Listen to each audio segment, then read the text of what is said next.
Good afternoon. Today is April 10th, 2024 in the afternoon, and we're here in the historic Senate chamber at the Kansas State House in Topeka. I'm Chris Courtwright, who served for 34 years working as an economist for the Kansas legislature in its nonpartisan research department before retiring in 2020. For full disclosure, Governor Kelly appointed me shortly thereafter to her bipartisan Council on Tax Reform.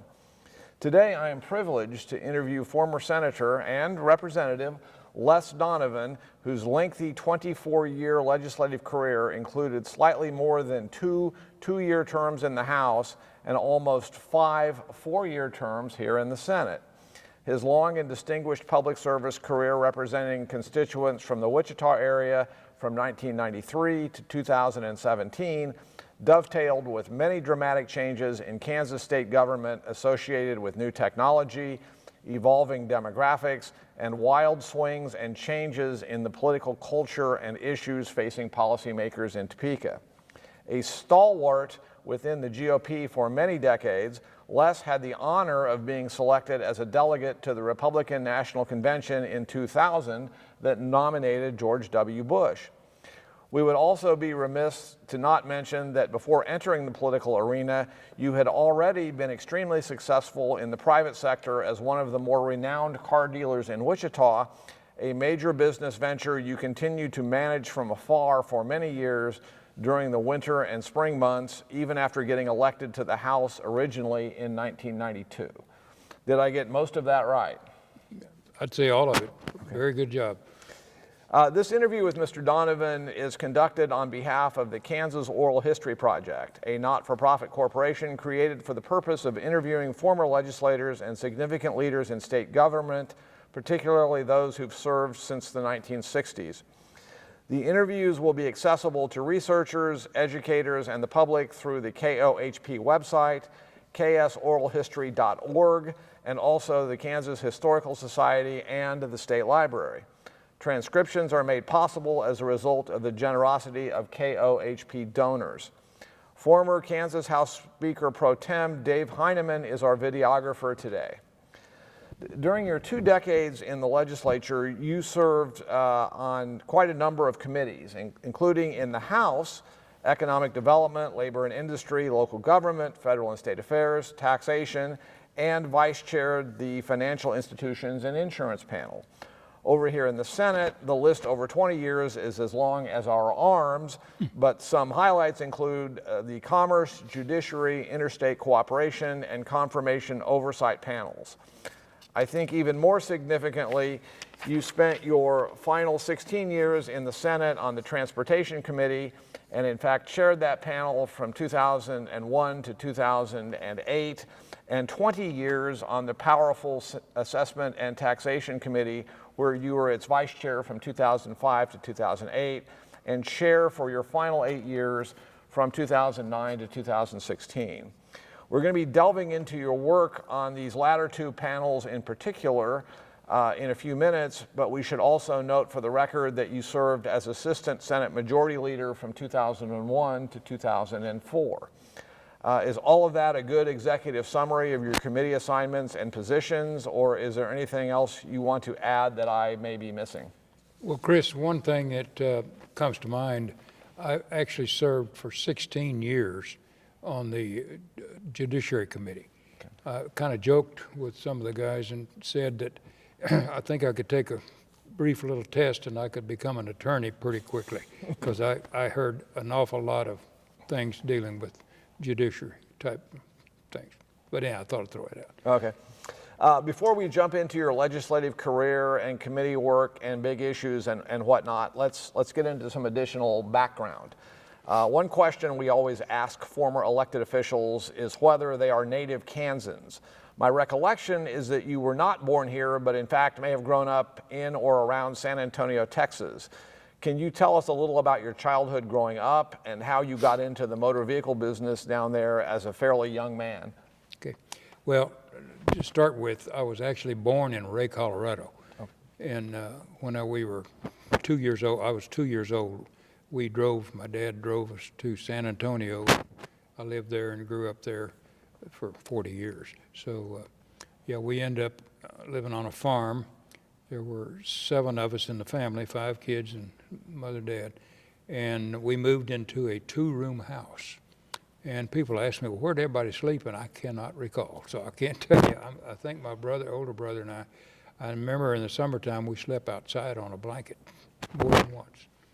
But that's the beginning. We had pigs and chickens and turkeys and guineas and geese and ducks and a little bit of cows and horses and pigs, a lot of pigs, and everything. So I got a full taste of the farm life, literally. Okay, you did get into the motor vehicle business while you were still in San Antonio, I believe. But our mutual friend, former Representative Carlson, reminded me recently that you may have decided to come to Kansas and further expand your car business in the Wichita area thanks to the encouragement of a relatively famous Texas oil man. Is there an interesting backstory there? When was this? How old were you at the time? And what all went into your decision to move to the Sunflower State? Okay, the man in question, the famous oil man from Texas, was a man named Red McCombs. And I worked for him for 17 years. I actually started out selling used cars, and that was kind of quite a story in itself. And after I did that for less than 15 years, I became vice president and general manager of the store. I really loved the car business. It would just seem to be very natural to me to sell vehicles to somebody. And it worked out very well. And Red was he was a tough person to work for. He really demanded an awful lot, but he did good things for his people too. So I can't say anything bad about Red. But he passed away last year. Anyway, he was 95 years old, I think. So anyhow, I decided that I wanted to have my own store, and he was good about putting his people into stores and backing them. So he told us about, we tried to go to New Orleans. That was first on, it was a Ford store, and we had to buy that from Ford Motor Company. And so we went down there and looked at the store, and it was right downtown New Orleans in a 3-story building. And the object that Ford wanted at that time was us to go out by the airport and build a brand new dealership and then move out there and take it over. So we said, okay, we'll do that. So we did, signed the papers and shook hands. We didn't sign the papers, shook hands and went back and waited for the paperwork to come in from Ford. And we waited and we waited. And Red kept asking me, did you get the papers yet? I said, no. So he said, call that guy. I said, I've tried. He didn't answer the phone. So that was a pretty giveaway that something was going on. Well, finally I called and talked to his secretary, and she said, he's not here. And I said, well, then I'll leave a message. Just tell him the next phone that you call you'll get from us will be from our attorney, because we have an agreement, a handshake agreement. And so she said, oh, he just walked in. I've had that happen more than once in business. But so he said, oh, how you doing, buddy? And I know that's a dead giveaway, something's going on.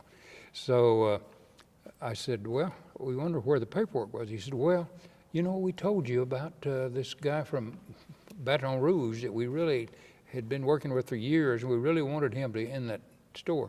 And he finally called and he's coming. So sorry about that. I said, well, it'd been nice if we'd have known this a while back, because we're interested in getting a deal. So we turned away from New Orleans. That turned out to be one of the biggest blessings of my life. So Red told me about this place in Wichita that was owned by a person named John DeLorean. And he had talked to him about it earlier and everything. John DeLorean's a famous guy that worked for General Motors for years. And wasn't always what he seemed to be, but so we worked it out with the bank that had a note on the deal, and we ended up buying the dealership. And we did not buy it through the normal way. We did not buy the majority of the assets, because if you do that, you inherit all of the debt.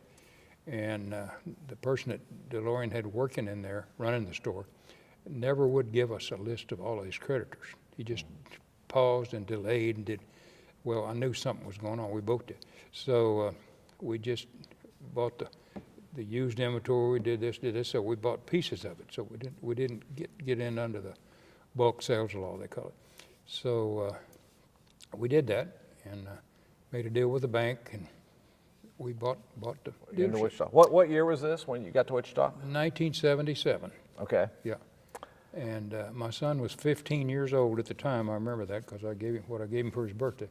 And he now is the general manager and vice president and owns 25% of the business because I brought him in as a partner. And he's done a great job, made me a lot of money. And we don't need to put that in. Okay. But anyhow, so. I've always thought that the boom and bust business cycles for car dealerships are such a wild roller coaster ride that they are somewhat similar to the oil and gas industry in that respect. One reason I think that is because of all the stories you've told me over the years. One really horrific tale that always stuck with me is how everything apparently tanked for dealers in the mid-'70s during the energy crisis. Arab oil embargo, and recession, all of this was going on, and it really had consumers suddenly rethinking not just what kind of cars they needed, but also how often they needed to purchase new vehicles. Can you tell us what you were going through trying to roll with all these punches during the mid-'70s as you're transitioning from up here to Wichita? I remember it well, and that was actually before we decided to come up here. But yeah, you couldn't give a car away. Nobody, it was very difficult to get them from the manufacturer, and people were afraid to buy a new car because they didn't know what was going on. Everybody wanted these small cars. They thought they did, and we had people coming and trading in 1-year-old or 8-month-old Oldsmobile 98s and try to buy a Maverick to get better gas money. And I would tell these people, especially if I knew them, I said, "Are you sure you want to do that? Because it's going to be such a change in what you've been driving." "Oh, I just can't. I don't think we can afford to drive that big car." I said, "Well, whatever." So we made a few trades like that, and it wasn't just a couple months later they're back in there and said, "Please, do you still have that car? I would love to buy it back." No, we sold it. But anyhow, that was awful.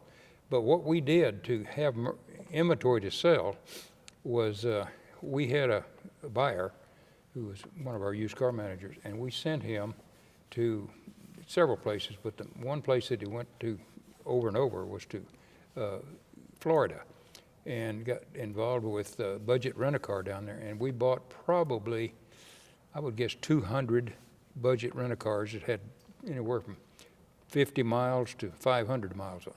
And we bought those and trucked them in to San Antonio and sold them just like hotcakes. And people loved them. They're buying a new car, or practically a new car for a used car price, which was great. And so that got us by, and we did fine. And then it broke, and everything was back to normal. Okay.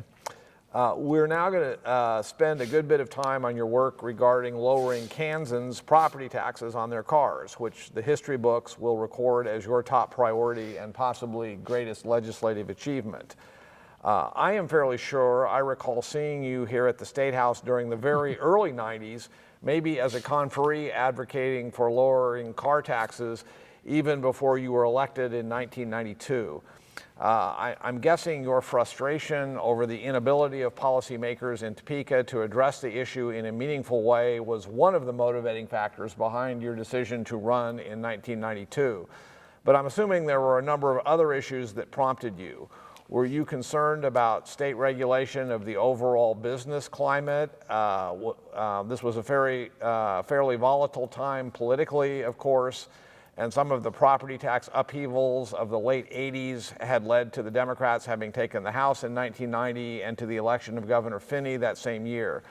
Anyway, please tell us about your mindset in 1992 when you decided to jump with both feet into electoral politics.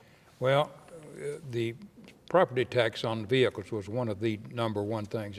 At that time, as you may recall, the property tax on vehicles in Kansas was 40% higher than the second highest in the United States.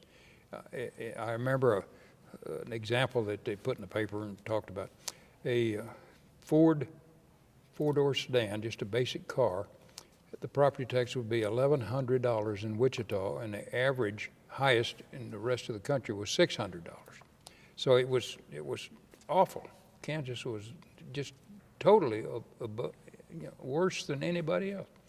And then one of the other things it's not in there that I remember being one of the driving things that made me decide to do that was the local taxes, and not taxes so much, but regulations on businesses, what we had to do. And the one thing that comes to mind was the unemployment tax.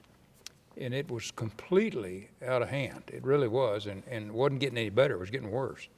And so we wanted to work on that, which we ended up doing, and got it rolled back quite a bit. So that was the two main things that I recall, but there were several others. I was digging around online trying to prep for this interview, and I was a little startled to see that when you ran in 1992, your Democratic opponent was a relatively young John Carmichael, a gentleman who, of course, has been representing Wichita in the Kansas House since 2013, so ended up actually serving in the legislature and in the Sedgwick County delegation with you for a few years. I spoke to John recently about that 1992 race, and I want to get into all of that, but before I do, I have to tell you that he was all but effusive in his praise for you, notwithstanding many of your disagreements on politics and policy. I gather you two may have even shared a drink or two at some point, maybe a decade or so ago, when you were both staying at the Ramada during the session? I think maybe we did, but I think I also ended up buying. But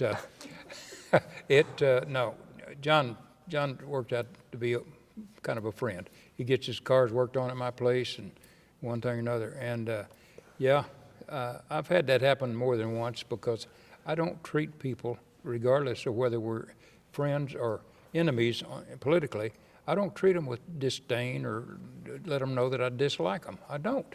They're human beings, and they've got their views, and I've got mine. I'm right, of course, but whatever. Okay, well, John said that you absolutely clobbered him at the ballot box in 1992, and that experience taught him a great many things that were important about what to do and what not to do when it comes to running for office and more generally advocating in and around the public policy arena. He told me two things: that the 1992 race was a relatively hard-hitting and bare-knuckled affair, even by today's standards, and also that one of the big issues that year was abortion, given that the whole Summer of Mercy protests had been going on in Wichita during the summer of '91 and in fact making national news. Do you have similar recollections about abortion being a key issue as you were meeting with voters in 1992? Also, did you and John have any legislative forums or debates, or was that election contested more with yard signs, radio ads, and door knockers? I'm assuming that, as you've said, lowering car taxes also must have been one of the top issues you were pushing. Please tell us what all you recall about your initial 1992 House campaign. Well, all right. We did get into the discussion of abortion quite often, quite a bit. That was one of the leading differences between John and myself. And that's in my district, especially in Wichita, that was a very, very strong feeling by the majority of the voters that they were against the idea of abortion. So I knew I had an advantage there, but I also believe that. So he was working uphill, let's put it that way. But I never treated him with disrespect.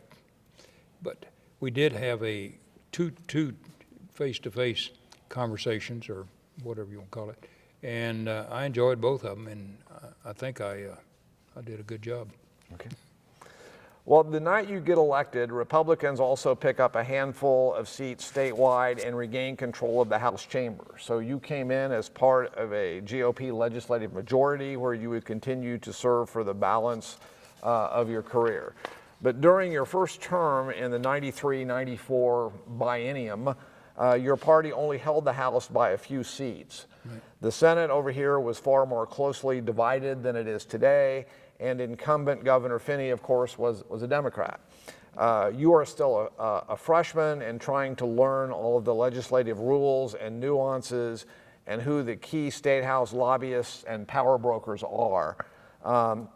I'm guessing all of this was a strange new world relative to what you had experienced in the private sector, and I'm wondering if trying to operate in this very dynamic new political environment was at all overwhelming or frustrating for you during your first term.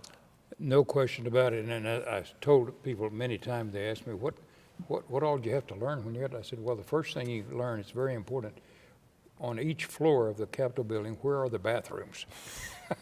So, you know, I say that jokingly, but it's true. You really need to know because this is a big building. So anyhow, what I really tried to do with people is to educate them on what I believed in, if I thought it was reasonable for them to get on board. And in most cases, that was the case. So whatever, I kind of lost track of what I was. Well, your very first term as a freshman in the House and the dynamics of learning the new. Yeah, well, we had a very diverse group of people get elected. We really did. And some of them were very, very sharp people. Others, I can't recall names, and I'm not about to point them out anyway. I didn't feel like we're really quite as well qualified. But anyhow, we all got along pretty well. I never had any enemies up here, never have had. Well, notwithstanding the challenges facing freshman legislators, the record shows that you did hit the ground running and had already begun pushing in a major way back in 93 and 94 for car tax reform during this time, and even got a bill passed the House that the Senate chose not to consider. Is that correct? That is true, correct. 78 votes, which is requirements only 63. And I took it over and I worked on that day and night. I would wake up at 1 o'clock in the morning and think, oh my gosh, I should have done this and this. My approach was quite different than the way it is now and the way it was. I didn't have based on the cost of the vehicle, in a different value for each one. I had a fee schedule set up, and I put that together over the term, and I really did work on it day and night. And I got it done. It got 78 votes in the House, got it passed, and it was close to the end of the session. I brought it over to the chair of the Tax Committee in the Senate, who was Senator Audrey Langworthy, and she took it, didn't even look at it, and stuck it in her desk drawer and said, we won't have time to work that this year. I got physically ill. I went home and got sick. I really did, because I had worked on that day and night. It was the number one thing for me to do. I tell people over and over, and I know it's true. I'd meet somebody in the elevator, some legislator, and I had this huge wad of this green computer tape that had every single vehicle registered in the state of Kansas for property tax. And I'd say, have you got a minute? I said, that was the scariest thing ever happened to this in this building. I'm laughing because I remember you carrying those reams of paper around the building. Okay, I do want to ask you briefly about the 1994 election. The historical record shows that your party had smashing success up and down the ballot that year, and Republicans picked up quite a number of additional seats in the legislature. After Governor Finney opts to not run again, incumbent Secretary of State Bill Graves wins the gubernatorial race against Democratic Congressman Jim Slattery. But from what I recall of that campaign, Jim Slattery made proposed cuts in car taxes one of his major issues. Even though we know, of course, that you are a loyal Republican and no doubt supported Graves as the GOP nominee, I would assume you must have had some weird mixed emotions given that Slattery was out there that fall saying exactly the same things you had been saying for some years relative to car taxes. Did you ever approach Graves or his people during that 94 campaign and advise them to agree with you and Slattery about lowering car taxes, and then somehow use other issues to emphasize the distinctions between the two candidates? As I recall, Governor Graves, after seeing the notoriety I got on the idea of lowering car taxes, when I first started covering this item, this issue, the Wichita Eagle constantly had something in the paper every day. The reporter's name was Denny Clements, and he was asking me, "You just want to lower taxes so you won't have to pay so much on your cars?"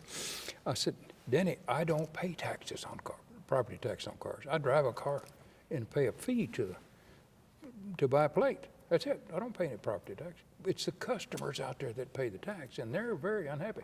After he finally came around to my way of thinking, which he did, and 100%, he wrote a quarter-page article and was on totally in agreement with me.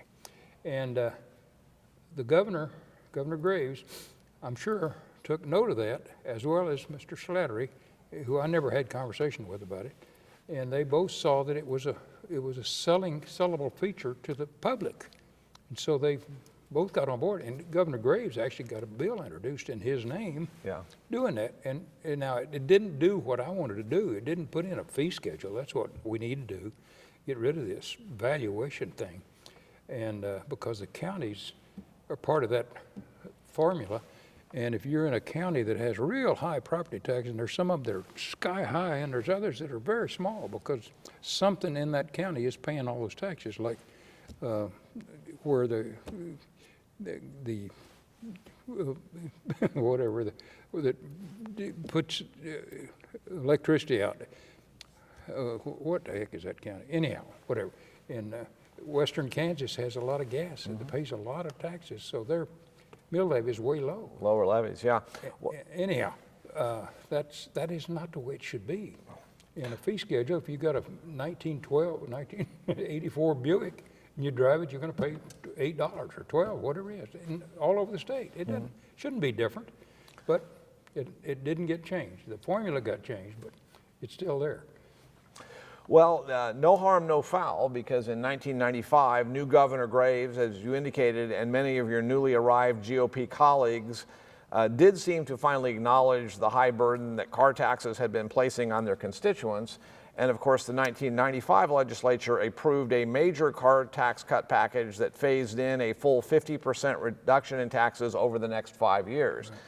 A number of other policymakers, including your chair and other fellow members on the House Tax Committee, as you have indicated, ended up authoring that final package and did take a different approach from what you had been recommending regarding certain specific components of the law change. You, of course, had been carrying around thousands of pages of computer printouts and car tax runs for several years by that point, and were more of an expert on that complicated tax system than anyone on the planet, with the possible exception of myself and the gentleman we worked with over at the Department of Revenue during those years. Were you at all frustrated that you did not have as much input as you would have liked on the final version of that historic 95 revision to the car tax law, or were you just generally more relieved that it finally had happened? Well, some of both. I was disappointed in the fact that they didn't see the reason to do it the way I wanted to do it. And I still think that's the way to do it, because they changed and lowered very much by 50%, but they kept the formula in place. So what's going to happen when the price of cars goes up, which it has done greatly since that time, and when mill levies start going back up in the different states, like they will do, they're doing now, we're going to get back where we were. So take my word for it, you're going to be back with this same argument maybe 10 years from now or sooner. But anyhow. Well, staying chronological for the time being, tell us how you ended up over here in the Senate in March of 1997 after having been reelected to your House seat in 1996. Was this after Senator Harris had resigned? Yes. Okay, were you approached by precinct committee people? Were you the logical candidate to just move across the rotunda? Well, yes, I think people talk to me, but then I talked to Mike. Mike was a friend of mine too. He's from Wichita, and I talked to him, told him I would be interested in that seat, and he was happy. He seemed to be. So you had his blessing to... Absolutely, yeah, really did. So it wasn't much of a race.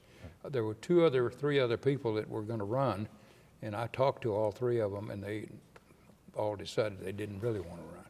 Well, I told them, number one, the person was 80-some-odd years old and had terminal cancer, and I told her, you can't go through a race like this. This is tough. And anyhow, she agreed. So, and then the other two were guys. One of them was not really wanting to run. He just wanted to have a 4-minute speech when he backed out, when he said, I concede, kind of a deal. Well, whatever, that 4-minute speech took about 15, but that's okay. Well, tax cuts continued to remain a big priority for policymakers during the late 90s, as I'm sure you will recall, and there were major reductions enacted in the statewide levy for public schools in 1997, and then a broader smorgasbord of additional sales, income, severance, and property tax cuts passed in 1998. Can you tell us any memories you have about the tax cut debates of the late 90s? Your former colleagues over in the House always seemed to me in that era to be a little more aggressive in wanting to cut taxes than did your new colleagues over here in the Senate. Is that correct? I kind of remember that being the case, yes. I think it's because of lack of years of understanding how the process works and why you have to have a certain amount of taxes. I think the Senate understands it a little better because most people over here have been in this building. Had been here longer. Yeah. Longer, yeah. Tell us about your interactions with Governor Graves. How closely did he work with the GOP caucus leadership in both the House and the Senate and with you personally? I gather you must have had a fairly good relationship with him and his key staffers and cabinet officials? Yes. Mm-hmm. As long as we have temporarily left the timeline and are talking about specific personalities, what do you recall about your interactions with Governor Kathleen Sebelius? You, of course, briefly served with her in the House in 93 and 94 before she gets elected insurance commissioner. Then in 2002, she's elected governor, and you're dealing with her as part of the deliberative policy-making process in a much more major way while you were here in the Senate until she leaves in 2009 to go to work for the Obama administration. I get it that you two are in different parties and certainly may not see eye to eye on a lot of issues, but do you have any particular memories or funny stories that you could share about when your paths did cross over the years? How was working with Governor Sebelius and her staff different than things had been for you under Governor Graves?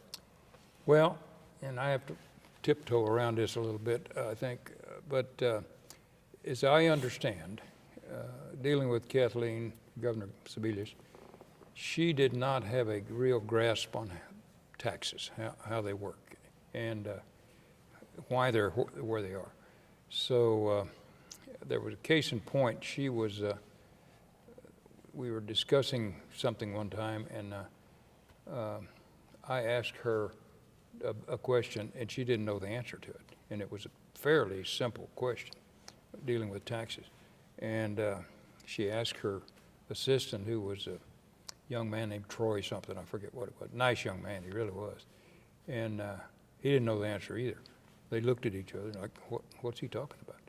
And anyhow, I think it might have had to do with who pays the taxes and how are they taxed. And I told her, I told the group that was there, that there is a known factor that about 85% of the income tax that's paid in this country, in this state, is paid by individuals through their business. Small business owners make up a huge amount of the taxpayers, and they pay a lot of the taxes. And they are the ones taxed, but they pay it personally, just the way the system works. She didn't know that, and Troy didn't know that. Well, how can that be? Well, it's true. I mean, I just happen to know that. I've known it for years. And I felt the pain for years, trust me. But anyhow, I remember that, and there was a couple of others that she took credit for some work that was done in Wichita with some paving project or something like that. And the media came up and they were just, you know how the media is. They, oh, just couldn't believe it. Just one got things done like that. And they were bragging on her, this and that. And she said, I was just so happy to be able to put that deal together. She had nothing to do with putting that deal together.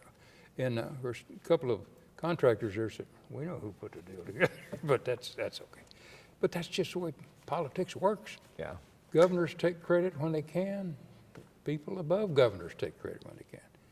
So anyhow, and I understand that, and I don't get too excited about it. So. Okay. I do want to touch briefly on the 2000 election.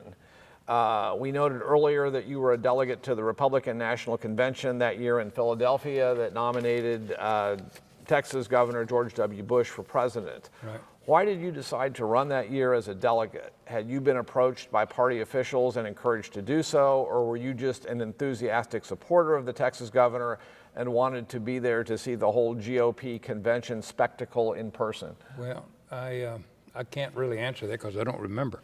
But I know one thing. I flew in from Istanbul, Turkey, to be there in Philadelphia, so I would be able to attend that. And we were one day late getting there, and I forget who it was. It was the vice of that committee that voted before I got there. So, yeah, I don't remember who it was, but a couple of funny things I thought were funny. While I was there, we all had big old badges like this, and I was walking down from where we were sitting up there, and I running into George Stephanopoulos, little George, and he was on the way up, and he saw my badge, and he came to see me, and he got closer and closer and closer, and he saw that I was quite a bit taller than him, so he darted off to the side. I know that's what it was. He didn't want to be on camera with me. I think. I may be wrong. I never talked to him. There was another guy there that was head of, what was he head of? Something, and he snuck in. He sneaked in, I guess is the correct word, but he rode the bus out from where we were out there, and he was not supposed to be in there. It's just a Republican get-together, and he was a hardcore Democrat, and he did something with unions and this and that and everything. So, but he wanted to get in there and say bad things about George Bush real bad, and he got in. How in the world he got in, I don't know. He never got a chance to say much, I don't think. I'll bet not. Did you ever get a chance to meet Mr. Bush in person, either at the convention or maybe at some other point before he was elected or even after he had been sworn in as president? No, I didn't. I've been to his library twice, I think. But Sissy and my wife and I got a chance to attend a fundraiser in Kansas City at the home of one of the Kansas City's well-known citizens, whoever they were, for a fundraiser, and gave her a check. She was a sweet, warm, nice lady, very nice. But I never met him. He was off campaigning. Okay.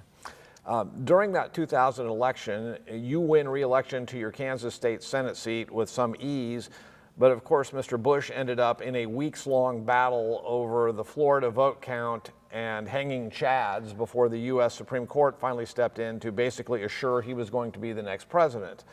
Looking back at all of that, and some of the more recent national electoral controversies, especially 2016 and 2020, do you have any thoughts about anything different we as a nation should be doing to improve our elections and associated infrastructure? I gather you support maintaining the electoral college system as an alternative to using a plurality of popular votes, but how do we best go about ensuring the integrity of our elections moving forward, especially given how much skepticism seems to have set in recent years? We need to work a little more, with a lot more diligence, to make certain that every vote is a legal vote and gets counted. Every vote should count every time. And votes that aren't legal should never count. And I know that's simple to say and everything, probably hard to do, but yeah, we just need to practice very strict controls on our voters and our vote count. Okay. That's all. Okay, moving on from election infrastructure to more traditional infrastructure. I want to ask you next about your longtime dogged support of the state's transportation system. Kansas has generally been renowned for having one of the best highway systems in the nation, and the legislature seems about once a decade to address a major new funding package designed to help KDOT prospectively oversee the entire transportation system. You, of course, were in the Senate when the 1999 program was approved, and you shortly thereafter took over as chair of the Senate Transportation Committee in 2001, where you would serve in that important position for the next 8 years. Do I recall correctly that that chairmanship also effectively gave you a seat of some kind on the governing body of the Kansas Turnpike Authority? Anyway, please tell us about why you have always been such a fierce advocate for maintaining and improving the state's roads, airports, and other infrastructure, and what are some of your memories working with KDOT officials over the years, at least through 2008, in terms of how all this was going to continue to be funded? Well, a big portion of the funding comes from fuel tax. And for many years, the Kansas governors, mostly, have seen fit to borrow that money from that particular pool of money and use it for other things in the state, mostly education and the things that are putting the pressure on. And I call that using the national bank of the KDOT. That's a silly term, but that's exactly the way they used it. And shouldn't be that way. When we had one of those things, after I got out, and the person that was running that committee after that had a bill in front of him to continue to raise funds for the transportation. I tried to get him to take it off of the normal place to put it and put it onto fuel tax, because fuel tax is covered in the Constitution and the state can't touch it. So if you could put that $50 million a year onto fuel tax instead of sales tax, then that would not be a problem anymore, or not that portion anyway. But I couldn't get him to do that. But so you had sort of a lockbox idea for transportation funding. Well, the U.S. Constitution locks it for you, yeah. So, yeah, that would have been, I think, reasonable. Okay. But it didn't get in there, so. Okay.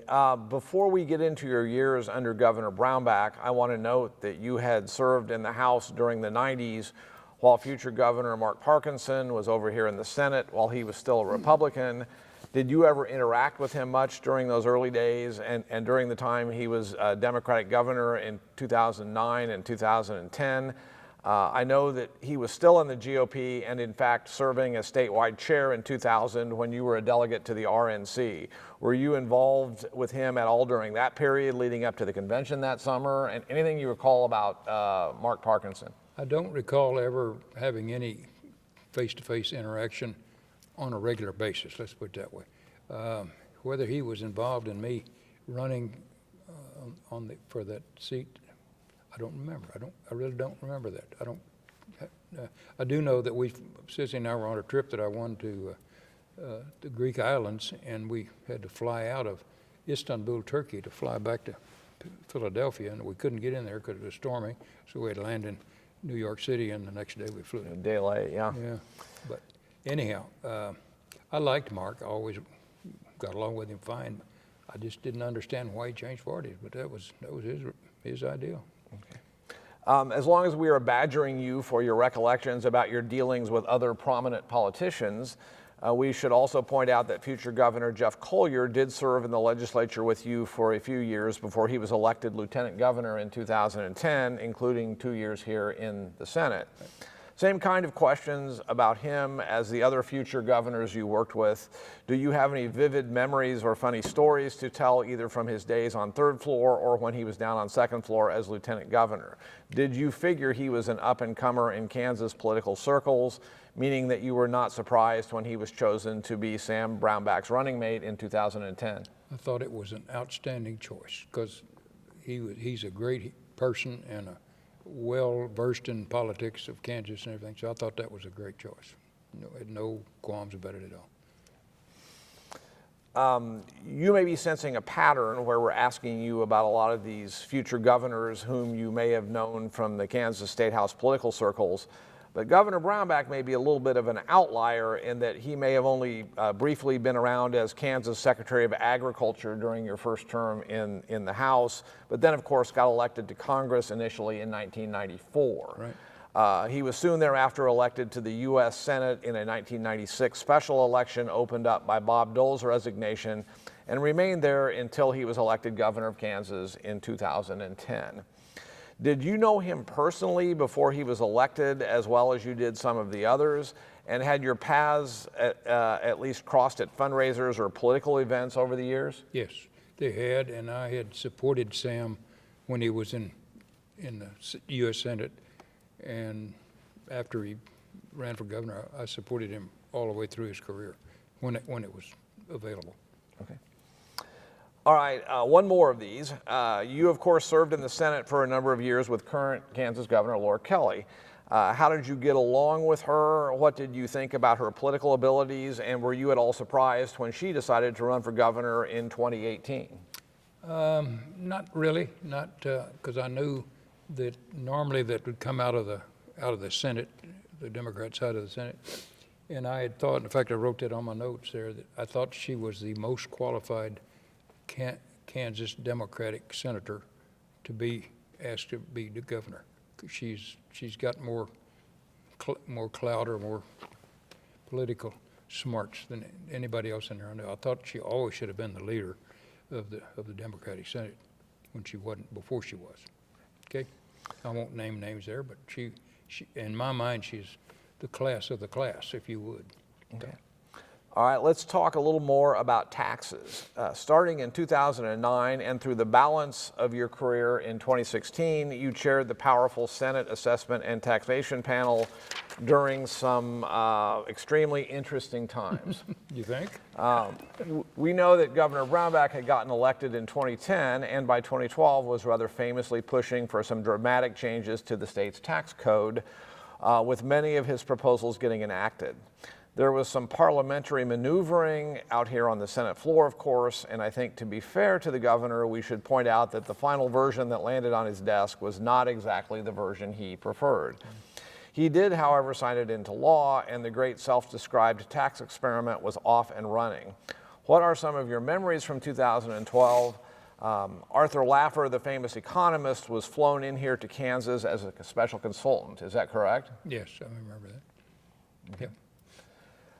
Any memories about the initial 2012 tax package and its enactment? Well, I had more than one conversation with Governor-to-be Brownback, and that was that it'll come up in your next question there, the race to the bottom, so to speak, whatever, you had a different term. Glide path to zero. Glide path to zero, yeah. That I didn't disagree with wanting to do that. I thought it was a good move, a good idea. But his bill tried to do it too fast. And I told him that. If you do that, you're going to get us in the hole, and we're going to have to come back and refill that hole, okay? So if you'll slow it down, you know, instead of dropping it 2%, drop it 1%. Just, that's all I ask you to do. And whatever.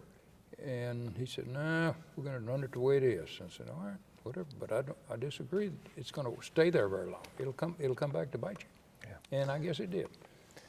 Well, and following up on that, I think it's fair to say that because the fiscal impact of that 2012 legislation turned out to be more costly than some of the law's proponents had hoped, the legislature, in fact, seemed to have spending cuts, so-called smoke and mirrors budget gimmicks, and even backfilling tax increases on the table pretty much annually for the next 5 years. On this latter approach of backfilling tax hikes in 2013, you, as Senate tax chair, had to help that legislation get across the finish line.